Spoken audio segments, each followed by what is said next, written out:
इन सभी विषयों में हमारा मार्गदर्शन करते हैं जाने माने असाध्य रोग निवारक गायत्री सिद्ध पंडित श्री लक्ष्मण दास रतन भारद्वाज जी। आइए सबसे पहले गुरु जी का स्वागत करते हैं और कार्यक्रम की शुरुआत करते हैं। गुरु जी नमस्कार। ये कार्यक्रम दर्शकों बहुत महत्वपूर्ण आप सभी के लिए कार्यक्रम है। ये 1 घंटे का जो समय है ये हम सभी के लिए बहुत ज़रूरी है और इस कार्यक्रम में जो भी दर्शक जुड़ते हैं, जो भी इसको रोज़ाना देखते हैं, उन सबसे हमारी यही विनती होती है, अपील होती है कि जब भी आप इस कार्यक्रम को देखने बैठें तो एक कॉपी पेन भी साथ में ज़रूर लेकर बैठें। जैसे एक शिक्षार्थी अपने विद्यालय में अपनी कक्षा में अध्ययन हेतु सारी सामग्री लेकर बैठता है और जो भी उसको सबक या जो भी उसको पाठ समझाए जाते हैं उसको वो लिख लेता है, तभी उसके जहन में वो सारी चीज़ें उम्र भर उसे याद रहती है। इस कार्यक्रम में भी कुछ ऐसा ही है। तो शुरू करते हैं आज के एक मुख्य विषय पर चर्चा।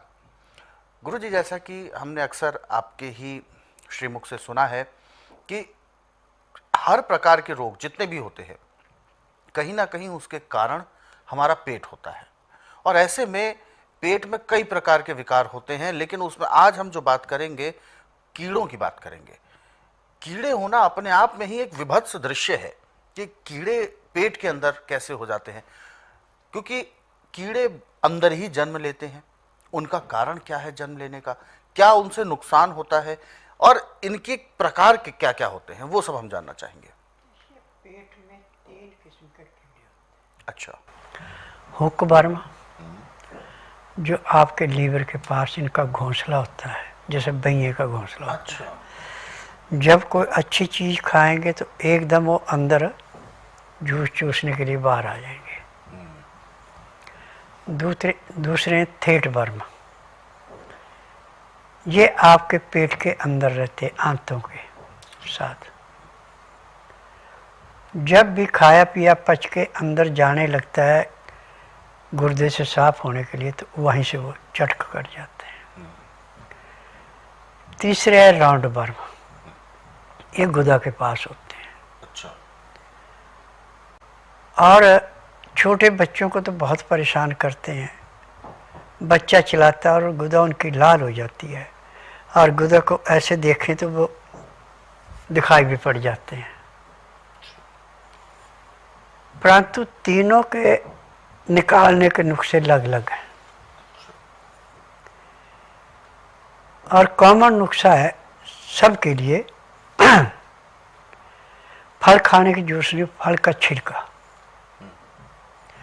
जैसे अनार है, संतरा है, इनके छिलके जो हैं, जो फल जिनके सख्त छिलके होते हैं। हाँ, संतरे के छिलके में एक तत्व होता है, यदि आग जल रही आप उसके पास ऐसे करेंगे तो स्फुलिट जैसा जलता है। बिल्कुल जलता है जी। जब उसको छाया में सुखाते तो उसके अंदर ये मर्ज हो जाता है, वो उड़ता नहीं है। धूप में रखने तो उड़ जाता है। छिलके सुखा लो संतरे के और नार के सुखा लो।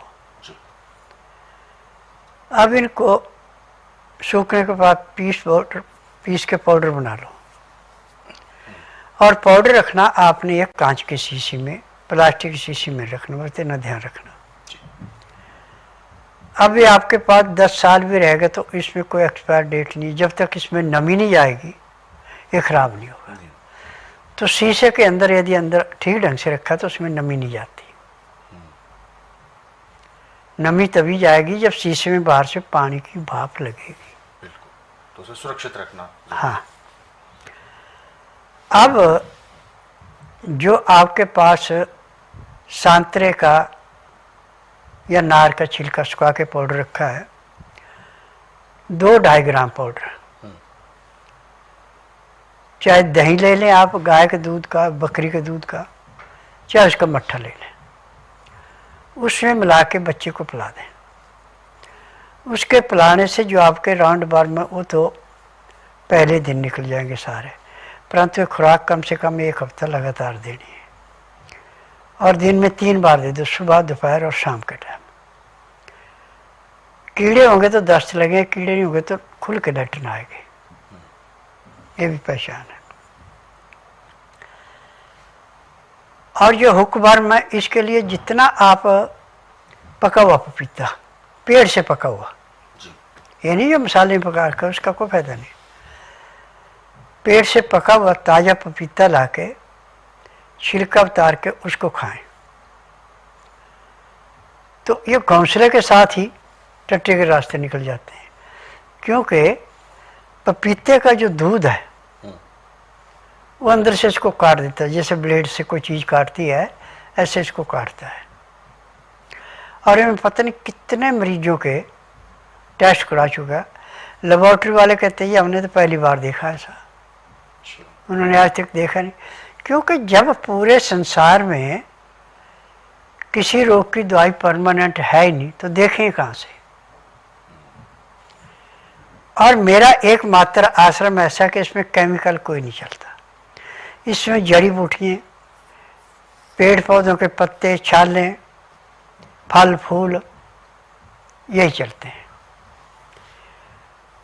और यहाँ पे कितना भी पुराने से पुराना, कितना भयंकर से भयंकर रोग है, नाड़ी परीक्षण के बाद जब दवाई दी जाती है